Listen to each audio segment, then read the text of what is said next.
अपीलों का राइट इन केसेस में होता है और कितना टाइम होता है कि आप अपील दायर कर सकते हैं?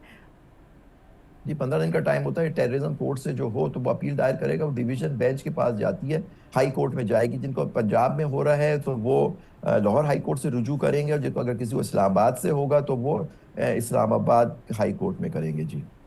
और जी। उसके बाद ये डिवीजन बेंच केस सुनेगी। अब डिपेंड करता है कि क्या होता है, उनकी केस लगता भी है नहीं लगता, या उनकी वो जो सेंटेंसेस हैं वो सस्पेंड होती हैं। क्योंकि एक दफ़ा सज़ा हो जाए तो अगर बेल मिलती है, जब आपकी जो हायर कोर्ट है वो सस्पेंड कर दे सेंटेंस को। कन्विक्शन नहीं, कन्विक्शन तो नेचुरली अपील सुनने के बाद होगी।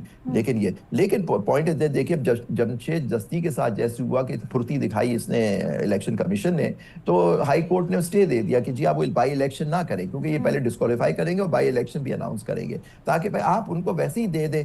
पार्लियामान 2/3 मेजोरिटी तो मिल ही गई है, जो कानून साजी चाहते हैं करें। आइन तो वैसे ही आपने बांधी है।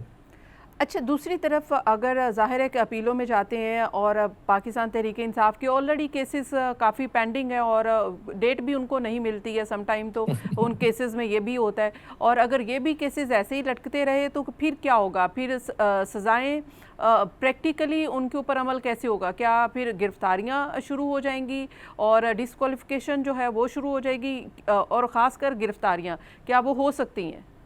देखिए, हमको सजा होगी, गिरफ्तारी तो उनकी होगी। और अगर उनको अपील करनी है, उसमें सुप्रीम कोर्ट का ही फैसला, हाई कोर्ट के भी मुख्तलिफ फैसले हैं कि आपको अगर अपील करनी है अपनी कन्विक्शन के खिलाफ, सज़ा हो चुकी है, आपको जेल की सज़ा हो चुकी है, तो आपको सरेंडर करना पड़ेगा, वरना आपकी अपील ही एंटरटेन नहीं होगी। एक 2015 का केस है जिससे मैं इख्तिलाफ करता हूँ सुप्रीम कोर्ट की जजमेंट की इंटरप्रिटेशन से, वो दाना का केस एक है।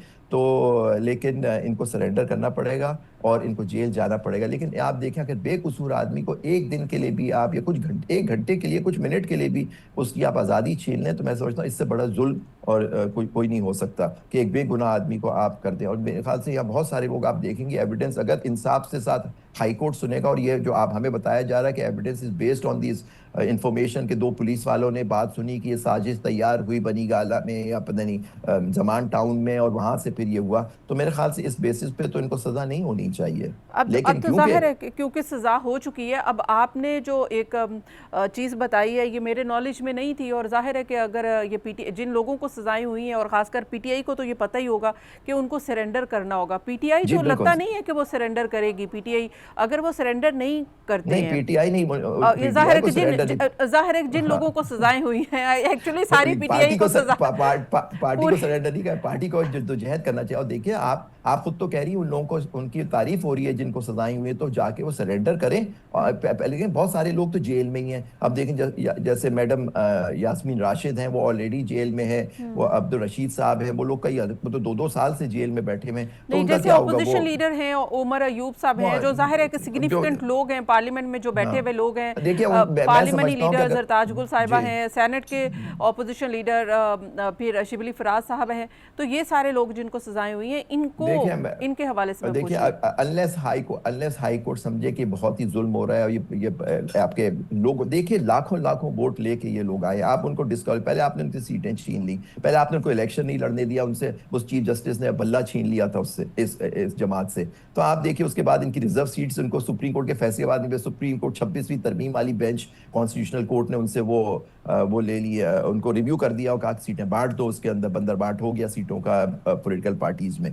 तो फिर आप ये देखिए कि इसके बाद मैं समझ, अनलेस कोई हाई कोर्ट ये समझे कि ये बहुत ही ज्यादती हो रही है, जमहूरियत के खिलाफ है, और वो बगैर इनके सरेंडर किए एंटरटेन कर ले, कोर्ट है उसके बाद डिस्क्रेशन होता है। लेकिन मैं समझता हूँ कि मुश्किल हो जाएगा अदालत के लिए, और लाहौर हाई कोर्ट मुड़ के कह सकती है कि जी आप पहले सरेंडर करें, फिर हम आपकी अपील सुनेंगे।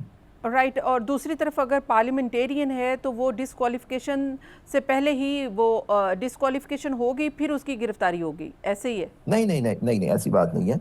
मुझे नहीं बताया कि इनके रूल्स के तहत अगर कोई पार्लियामेंटियन, तो स्पीकर से इजाज़त लेनी पड़ती है या नहीं, ये हाँ। मुझे सही से इस पे इल्म नहीं है। हो सकता है इस तरह के प्रोसेस हो कि अगर किसी पार्लियामेंटियन, तो स्पीकर को इन्फॉर्म किया जाता है कि जी शायद कि आप ये हमें इसे गिरफ्तार करना है। तो क्योंकि आप रूल्स देखिए तो बाज यही लोग। है, रूल्स बिल्कुल आबिद साहब, आप यही जो आप कह रहे हैं ना, रूल्स बिल्कुल यही है, और मुझे कंफर्म है कि रूल्स यही है। लेकिन अगर असल रूल्स में यही है तो फिर रूल्स के तहत होता कुछ नहीं है। रूल्स आप बताएं, आइन के तहत कुछ नहीं हो रहा, तो रूल्स तो बहुत ही नीचे चीज होती है। अच्छा, ठीक है। आइन अच्छा, लास्ट क्वेश्चन मेरा ये है कि क्योंकि सलमान और कासिम की पाकिस्तान आमन के हवाले से बड़े सवाल उठाए जा रहे हैं कि वो आ रहे हैं और तहरीक अगर वो चलाते हैं तो बड़ी अरूज पर होगी। आप क्या समझते हैं कि क्या सलमान और कासिम पाकिस्तान आकर तहरीक चला सकते हैं या वो इमरान खान साहब की रिहाई के लिए जदोजहद कर सकते हैं? देखिए, वो उनके बेटे हैं, उनको उनको उनके बाप के लिए रिहाई के लिए कोशिश करनी चाहिए, लेकिन वो बच्चे हैं और मेरे ख्याल से उनको उनका एक्सपोजर नहीं है हमारी सियासत का, मैं समझता हूँ। और आप इनकी पार्टी पीटीआई तो खुद इंतशार का शिकार है, टोटल इंतशार। उनको तो ये नहीं समझ आता कि वो एक बंदा एक बात करता है, दूसरा दूसरी बात करता है, तीसरा तीसरी बात करता है। तो हमें तो ये नहीं समझ आता कि वो उनकी पॉलिसी क्या है। कोई कहता है कि हम एक दिन की तहरीक चलाएंगे, कौन सी एक दिन की तहरीक? आपका 26 नवंबर आपके साथ हो गया, लाख आप कहते हैं हजारों लोग शहीद हो गए आपके, आपने उसके बाद भी कुछ नहीं किया। आप लोग आपस में ही पहले मुत्तफिक नहीं है। आप इमरान खान साहब क्या चाहते हैं, आप क्या उनके डायरेक्टिव हैं, हमें कुछ नहीं पता इस बात का।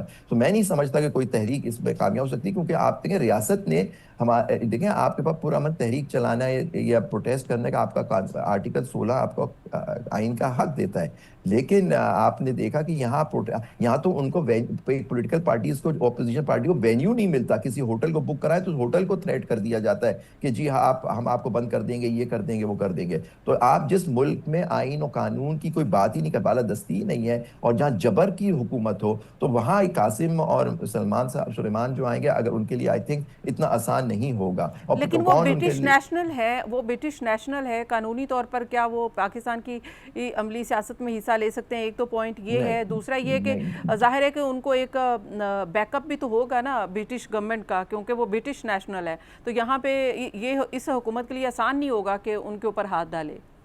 नहीं, यहाँ कुछ भी कर सकते हैं। मैं नहीं समझता कि पाकिस्तान, वो पाकिस्तानी नजात तो है, लेकिन देखिए ब्रिटिश नेशनल जरूर, मुझे नहीं पता उनका नाइक ऑफ, क्योंकि एक मिनिस्टर को मैं सुन रहा था, वो कह रहा था कि जी इन्होंने वीजा के लिए क्यों अप्लाई किया, उनको वीजा ही नहीं मिलेगा, इनको आने ही नहीं देंगे उन बच्चों को यहाँ। हम वहां से पाकिस्तान से पूछ के आएंगे कि आपको वीजा दिया जाए या नहीं। ये तो हाल है आपके तो इस हाल में कौन, उनको आने ही नहीं दिया जाएगा, मैं तो समझता हूँ।